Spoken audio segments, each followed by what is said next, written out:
A big part of coming the middle overs is trying to bowl as many. It's a ball I like to utilize a lot. Break that rhythm. He misses our hit.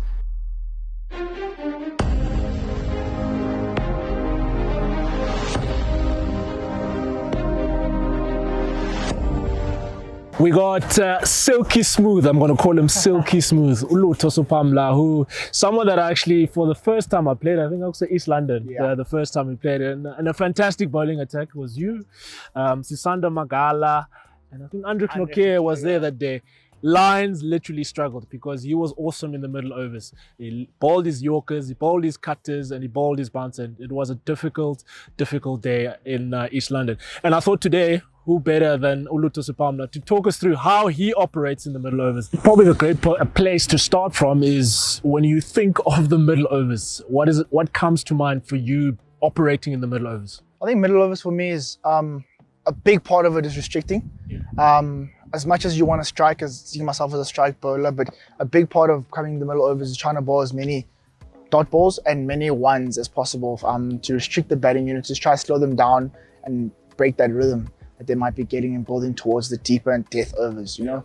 So that's kind of my philosophy when I come into the middle overs. And also it's a bit of chopping and changing, you know. You never want the batsman to settle in and expect and know what's coming your way. So I'm not saying try to be too smart, but just in and around that, just be picky and choose well in terms of what you sensing the batsman's trying to do with you, and you adjusting to that, really. So you pop, let's say a scenario, you have a new batter that's in. What type of balls do you go towards or to when you're starting with a new batter, and when there's a new batter, when there's an in batter, what type of deliveries are you looking to bowl in the middle overs? So with a new batter, I'll probably put pace on, try hit a hard length, top of the stumps. When a new batter comes in, he has to adjust to the wicket. You know, playing in the circuit at the moment, our wickets are not the best in domestic cricket right now, but you know, it's going to be challenging. The batsman has to still find the pace of the wicket, and he has to try and nudge around, which is kind of hard, I think. And then when it comes to a batsman who's in, who's got the pace of the wicket, who's got the sense of what the wicket's doing, that's when you come a bit smarter. Now you start to use your slower balls. You still use the bouncer as well. I think it's a very good ball to have to keep him on his toes. But once you've used that bouncer, he knows you're going to come full. But when you come full now, it's getting smarter. Use a slower ball. And I come slower ball full and try to hit him up in the sky and get caught somewhere else. I still hold back in the middle overs from bowling the Yorker too soon, because some batsmen like the pace on the ball. If you do get it wrong, not that it's a bad thinking, but if you do get it wrong, it's easy for them to get off strike. I'm going to ask you to actually show us on the other side. Just quickly, and in terms of here at the crease, are you someone that plays a lot in terms of you bowling tight, you bowl mid-crease, you bowl wide? Is that something that you utilize at all when you're bowling? In the middle overs, not really, no. I mean, the shorter format of the game, I don't really think too much about it. Maybe I need to start inviting that to be a bit smarter. But generally for me, I'm a mid-crease bowler. I look to angle the ball, and I play with my angles at the back more so than the angles at the front here. So I'll probably come from wider from the start of my run-up and look to still finish probably roughly the same part, but I'm coming wider to try angle the ball into middle off, you know, tuck him in somewhere there. And if I want to go slightly in the channel, I'll come a bit tighter in terms of my lines, come a bit straighter, so you can get a little shape to go away from the batsman as well. In white ball cricket, we don't tend to see a lot of swing. And if it does swing, it probably swings like it did a game against the Tuskers, where maybe the first couple of overs and then you don't get to see it. Is that something that you particularly enjoy, or you prefer maybe the seaming part instead of swing? The seaming part. The seaming part is probably the best part because you know it's late. That's when the batsman's play and he moves at the last minutes, and that's where you find the edge, possibly, or the top edge. Maybe even off the seam. If you hit the seam, get an extra bounce or something like that. So I think off the wicket is a much more. It's later. Yeah, it's better for me too, and I enjoy that more than looking to swing the ball, because sometimes you might look too full, the ball doesn't swing, and then they hit through the line of the ball. So. And actually, how many of your variations do you have that you? Not many, to be honest with you. I use the cutter, the normal cutter. I just change grip every now and then. So I've got the cutter that I normally, like a normal seam up cutter around my hands to the side of the ball. Sometimes I take my thumb off even. and then I hold the ball slightly deeper. That's when I'm. Is that the Bravo one? Yeah, it's kind of that one. The Bravo one. Helps dip the ball a bit more. Also with the short ball, if I hold it like this, it's easier for me to just dig into the wicket. I used to hate that ball. A slow ball bouncer, yeah. I think it's a ball I like to utilize a lot.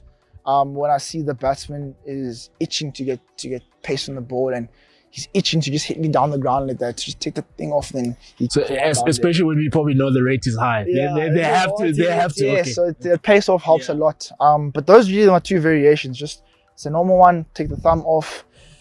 Sometimes take the one finger, my middle finger off the ball, and you just try like. And how early do you run in maybe halfway and then you take the thumb off, or do you start immediately? I start like this, and then in my gather, it's a thing I would do that. So yeah, it has to be as late as possible, because if the batsman sees, because it's like you can see that thumb there. So I try actually to be even, so like I get there all the way down, take the thumb off.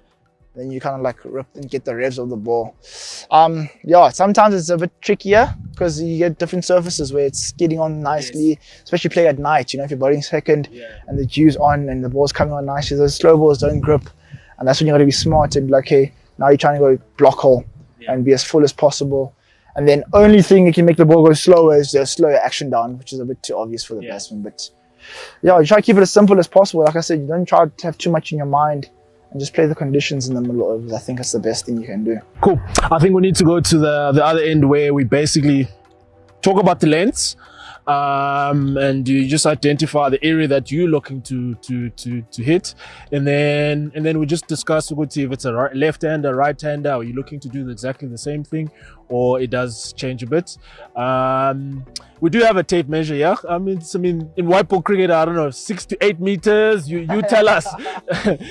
Cool. So we've got everything. We've got the lines, which are definitely you've mentioned. You don't want to be wider than fourth stump. What type of length that are you looking at to be operating? So generally, this is 6 meters. I think this is the hard length you want to be bowling. So this is 6 meters over here, and you probably have a room to probably end off here where it's like. So to 6 to 7. Yeah, 6 to 7, 7 and 7.8.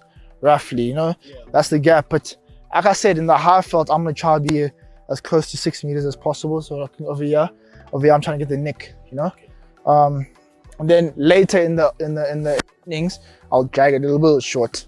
And I'll try to hit 7 meters, So why are you dragging it back? Because you're no longer looking for the nick.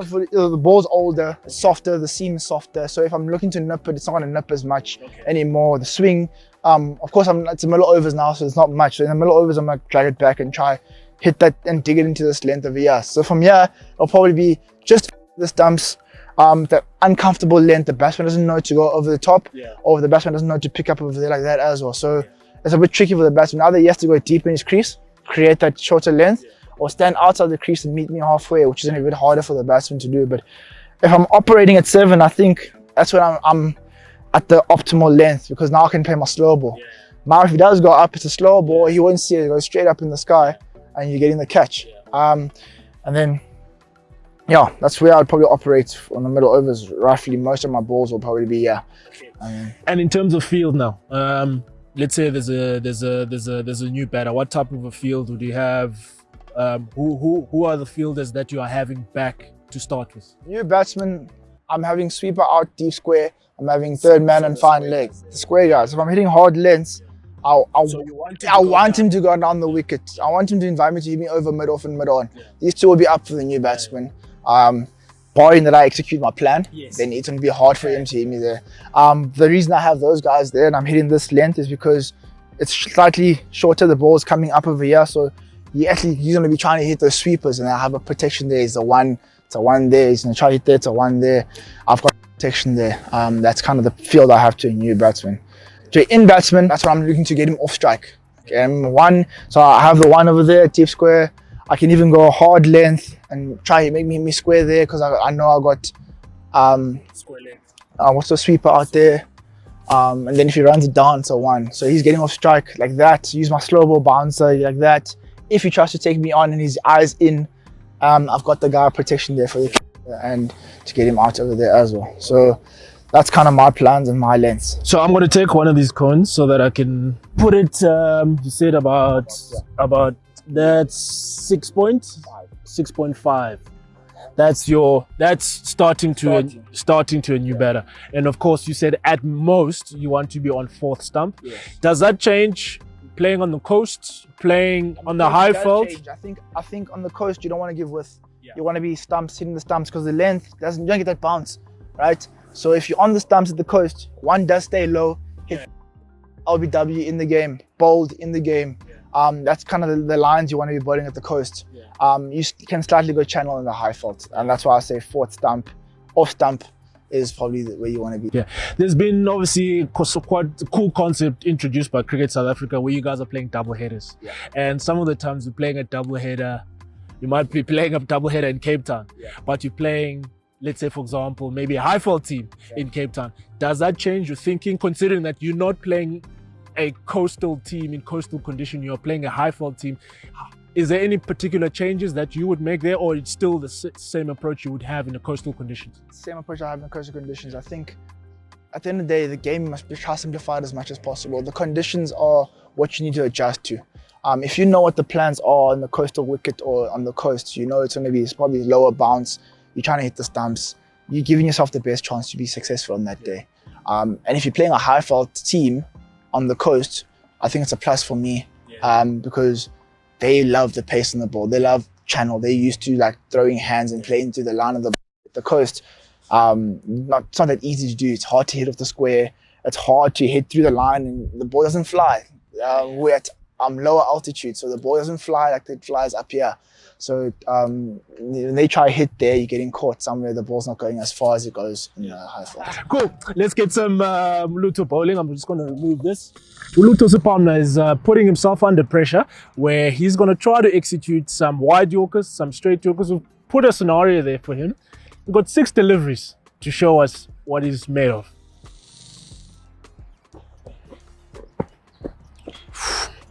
Full toss. So I'll say the only thing that helps you there, because the field is set up for that, no? 1 down.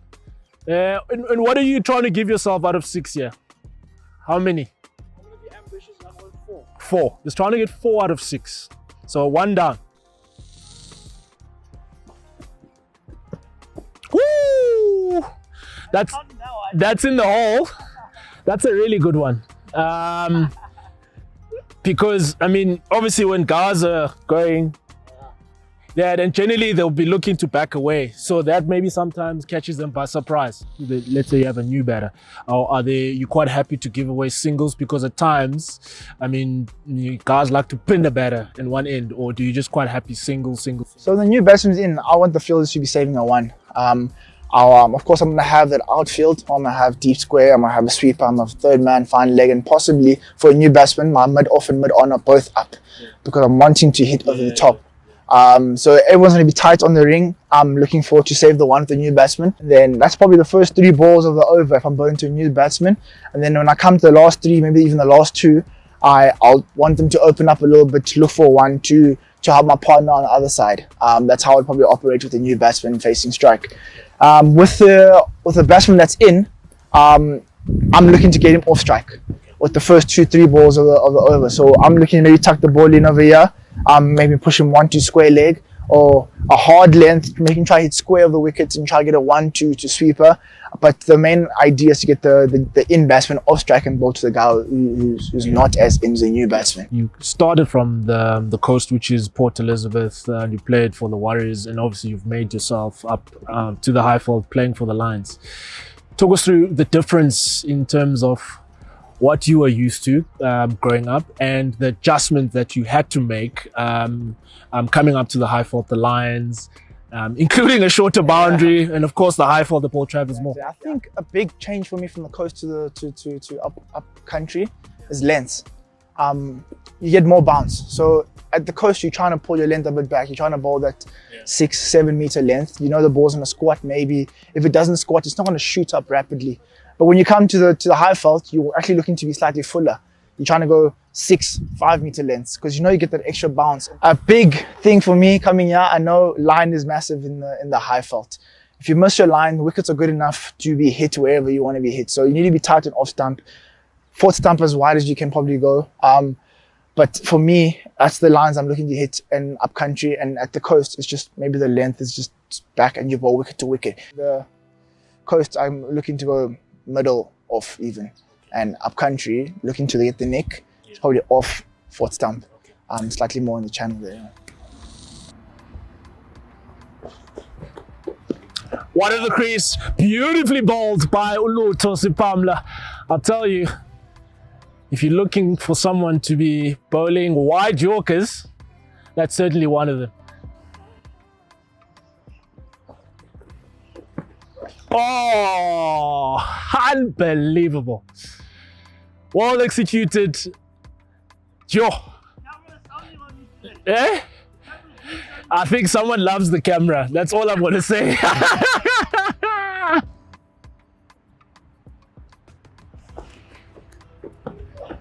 Oh, just inside. Final spot is on the line. Lutho Sipamla is bowling the last delivery. And here we go. Yeah. Oh! Slightly more inside than anticipated. With possibly... Just depends how much he gets it. Yeah. Yeah. But I tell you, I think for the first 6 we've had, yeah, that's not bad. Middle overs, I think you're happy with that. Barring, I could have maybe taken a wicket, executing the plans I did there. How hard are you on yourself? Some guys can dwell on like maybe not executing. How hard on yourself, how easy you are to yourself to say, you know what, it's one of those things, I move on, I can come back. So I won't lie, earlier in my career, as a youngster, still I consider myself young. But yeah, early on in my career, coming out of high school and stuff, I was very tough on myself. Yeah. Very hard on myself. If I didn't execute, I'll think about it consistently. Think about it on even going through my career, even the last 3 years, last 2 years, before from now, I'm thinking flip, I didn't execute. Yeah. That's playing a lot on my mind. So I think it's a mindset shift for me that I'm trying to implement, and that I think I'm implementing and hoping to get better at. I think of the best players and sportsmen in the world, the most elite people. If you think about a footballer, a striker, he can strike the ball and shoot for goals. Let's say 4 or 5 instances, he misses 3 of those 5, but he knows there's 2 more. If he scores those 2 goals, he's winning the game. Yeah, you know what I'm saying? So it's kind of that mentality, that the championship mentality I'm trying to implement and bring in, because you can't, especially this game, it's too fast. You can't think too much about what you've done wrong. Only thing you can think about is what can I execute and what can I do going forward. You've played against the likes of Chris Gale, AB de Villiers, David Miller. We're seeing Hendrik Klaassen now in the IPLs doing all sorts of amazing things. Talk us through how it was, maybe you bowling to those guys, how hard it may be for you to still maintain your game plans when you bowl into such people, because they come with such auras, and at times maybe you tend to give them so much respect because of what they've done in the game. Do you still stick to your plans, or maybe what changes when you're facing those type of players? So for me, I'm gonna go to a cliche. Preparation is key. Whatever you do at practice, whatever you do before and prior to the game, whether that is your skill work, the network, or mindset, that is very crucial. If you have a good process and a good regime and routine that you do, barring whoever comes in and plays. I know those guys are world-class players and I respect them by all means, and you do get nervous. I'll be 100%, I do get nervous coming across an AB, for instance, because you know he plays it everywhere. But if I've done my homework, and if I've executed and I know I've executed my plans in practice, I shouldn't feel any more nervous than anybody else and about my skills when I'm at the top of the mark in the game, because I know I can execute that ball. So all I can do is focus on what I can execute that ball. What the batsman does, I can't control. So you don't control the outcome. I can't control the outcome. Yeah, 100%. So if the batsman is there and he hits me for a 6 and I've landed my Yorker, or he slices me and he inside edge for 4, but I've landed what I want to do, all I can control and put a feather in my cap that I've executed to the best of my abilities, and I've done that. I won't lie, they do strike fear when you come across them, 100%. Klaassen's hitting the ball, He's batting in the form of his life at the moment. So you need to just be slightly more aware. But if you take that into the game and be too scared and too nervous, I think that affects your ability to execute and your ability to be calm at the top of the crease. And now I'm thinking about the batsman instead of thinking about, I need to bowl the Yorker into the block. I need to bowl the Yorker on his heels. I need to bowl the Yorker wide. I'm not thinking about those stuff. I'm thinking about, flip, if I get this wrong, it's definitely out the park. So cricket is a very, in your playing days, it's a very big mindset. That's all you can. If you come across a Kohli, you know he's good, 100%, to give him his respect, but I need to respect myself as much as well to know I can execute my best ball, and my best ball is just good enough for him to dot him up or get a one. At the end of the day, the lengths and the lines are what batsmen respect as well. A good ball is a good ball. You get batsmen to hit good balls for sixes, but you need to be strong in your mind and be like, listen, I executed at the best of abilities. The ball was an off stump. It was probably dragging back in, but inside edge, big bats these days, they go for six. It's funny. It's funny how all bowlers always mention the big bats nowadays, because we got the same from Bjorn, but it does play a part. It's a big part of the game. But then that's where the game's going. So, of course, I need to up my skills. I need to execute a lot better. I need to be better in my game plans, be better in my strategic thinking. That's where you can get the edge on the upper and the elite batsmen, the elite players in the world, because that's what they're doing. They're thinking, I know AB 100%, if I'm running out AB, he knows he's thinking, his options is going to be a slow ball length, it's either I walk at him or he's going to go Yorker, either get deep in my crease, I go across, try to put him off, stand in his channel. Those guys are thinking that stuff, and that's the stuff that puts us off as seamers and bowlers, because now he's in front of the stumps, and now you're like, flip, he's in front of the stumps, he actually maybe wants me to go there. But I can't be thinking about that. I can't be scared to go there. If I get it on his toe, and he's standing in front of my stumps, I've executed my plan. He can get it wrong and he's bowled. He misses, I hit. That's the challenge of the game at the end of the day. So yeah, that's what cricket. I'm learning to play cricket like I used to play it as a baby, as a kid again, because all you did was compete and try to restrict the batsman from scoring runs. Awesome. Yeah. So basically that was gone. I don't want to follow up to that.